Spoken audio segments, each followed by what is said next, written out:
Ticket and there's no turning back now. Round and around like a horse on a carousel.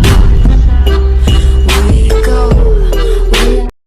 One day, we were in class. I was in band at the time, and the classroom phone rang. And the teacher went and he answered the phone. He got really serious. He got this really concerned, shocked look on his face, and he hung it up and he turned to us and he said, "Everybody sit down, be quiet. The bell's going to ring in a couple minutes. You're going to stay seated." And then he went over to the doors and he locked them. And we were just like, oh shit, what is happening? And at first some of us were like, well, is it a bomb threat? Because we used to get bomb threats all the time, but then we realized that doesn't make sense because when we get a bomb threat, they evacuate us. And then we're like, is there some type of killer in the school? Is there a weather alert? Is there a terrorist attack? And none of us knew anything. The teacher wouldn't answer any questions. He was told not to. And the bell rang. We all stayed seated and we sat there for a really long time, and then the next bell rang, which means a whole other class period had passed, and still he said stay seated. And I can't tell you how long we were trapped in this room and nobody was telling us what was going on. We're all getting really scared and panicking because we had never had a situation like this, and we had practiced so many drills, so many, if there's a bomb, we all go to the band lot. If there's a tornado, we all go to the basement. If there's a fire, we take these exits on this side.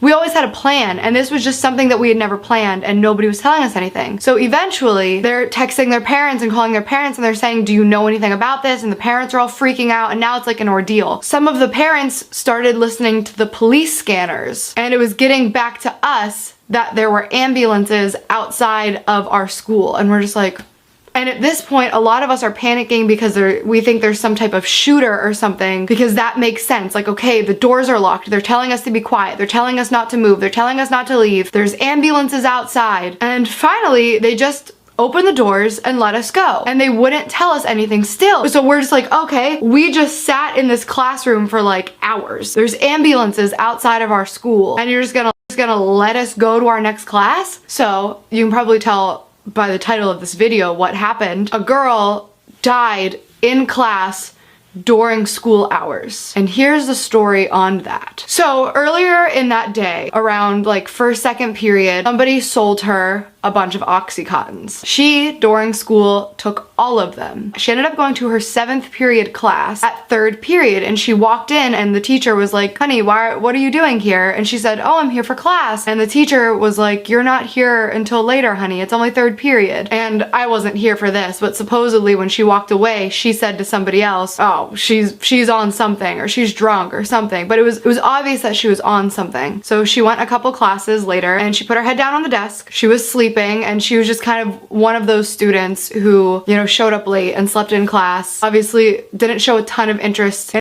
was an amazing teacher. He was a caring teacher, but he didn't wake her up for I don't know what reason it was. I don't know if he just thought, you know, you can only try so hard to make somebody interested in class. I don't know if he figured, you know what, she could really use the sleep, just let her nap. But that class was over and the bell rang and everybody got up, but she stayed seated laying on her desk like this with her head down, and she wasn't getting up. So somebody who was sitting next to her nudged her and was like, hey, wake up, class is over. And she didn't move, and then she nudged her a little harder to wake her up, and that is when her arm fell completely limp to the side of the desk. So obviously at this point, people start panicking. They roll her over and she is completely blue. I don't know how long she was out. I don't know how long she wasn't breathing, but she had completely OD'd and had not been receiving oxygen for enough time to turn her blue. That is when the ambulances were called. That is when the school was put on lockdown. She was taken out, obviously, and she died that day.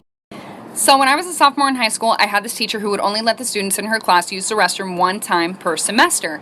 Well, one day I raised my hand and I was like, excuse me, I don't remember her name, can I please use the restroom? And she was like, no you can't, because you've already used the restroom in my class this semester. Well, excuse me, you can't dictate my bladder. So I'm like all frustrated, and I started secretly texting my mom because I wasn't allowed to use my phone in class. And I was like, Mom, I'm sitting in class right now, my teacher won't let me use the restroom. And she was like, I'll take care of it for you. And I was like, okay. So like 5 minutes goes by, and all of a sudden my teacher's phone starts ringing, and she walks up to it and answers it, and she's like, hello? Yeah. Okay, thank you. And then she walks up to me like so angry, and she like slams the pass on my desk, and she was like, since you have to go that bad. And I was like, yeah, I really do, thanks. And I got up and left. I didn't even have to go to the bathroom. It was just the principle of it. I just roamed the halls.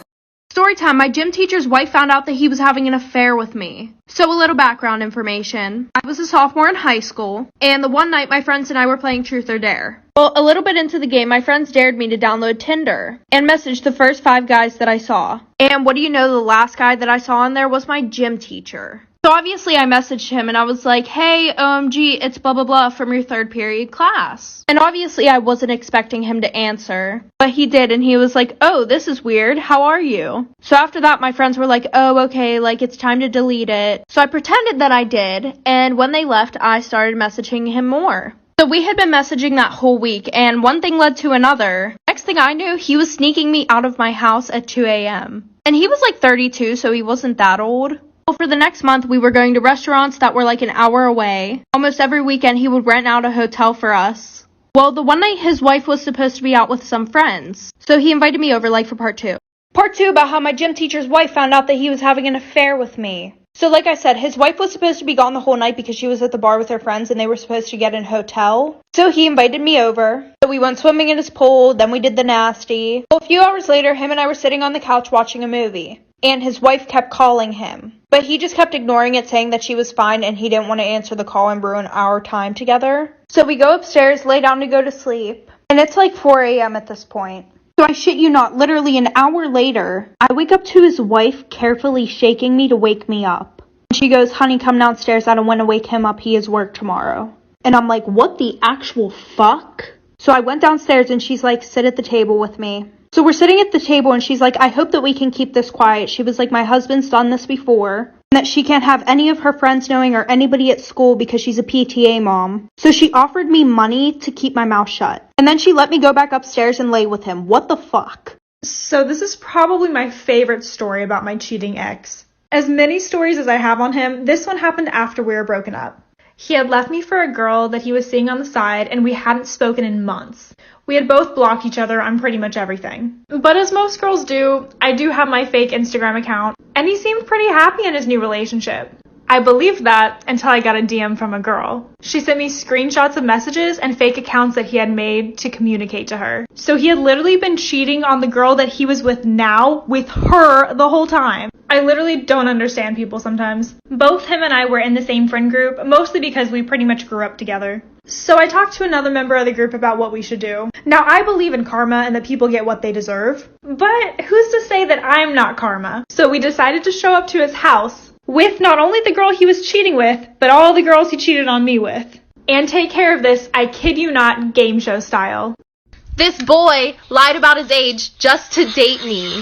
Story time. So back when my cute self was a senior in high school, there was this new girl that came to our school. Long story short, me and her ended up becoming super close. I went to her house, spent the night. Her family loved me. I mean, why wouldn't they? Anyways, she had a brother. We're gonna call him Binky. Me and Binky got pretty close. Now I want you guys to keep in mind, Binky didn't go to my school because their parents were divorced. So the sister who I was friends with lived with her mom, and Binky lived with his dad who lived in another city. But sometimes Binky would go to his mom's house, which is how I met him. Now that we got that out of the way, as me and Binky were getting closer, one day he asked me, hey, how old are you? And I was like, oh, I just turned 17. How about you? He told me, oh, I'm 17 too, but my 18th birthday is coming up. After a while, me and him eventually started dating. Then one day, I ran into his cousin who happened to go to my school. The rest of this story is crazy. This boy lied about his age just to date me. Story time. So I ran into his cousin who just so happened to go to the same school as me. What a small world. Anyways, we start having a conversation and she asked me, oh my god, are you dating Binky? And I was like, oh, how do you know that? Because at the time, I didn't know that she was his cousin. And he didn't go to the same school as me. So I didn't know how she would have known that. And then she tells me, oh, that's my cousin. As we're talking, she says, oh, are you going to go to his birthday party? And I'm like, no, he actually didn't tell me he was having a birthday party. Weird. And she's like, yeah, that's really weird because it's like coming up next week. And I'm just sitting here like, well, maybe he'll tell me. He probably just had a lot on his mind. And then she says, I can't believe he's going to be 16 already. Time flies. We're going to throw him a sweet 16 party. After she says that, I just look at her like, you mean 18, right? Like, you said 16. I think you meant 18.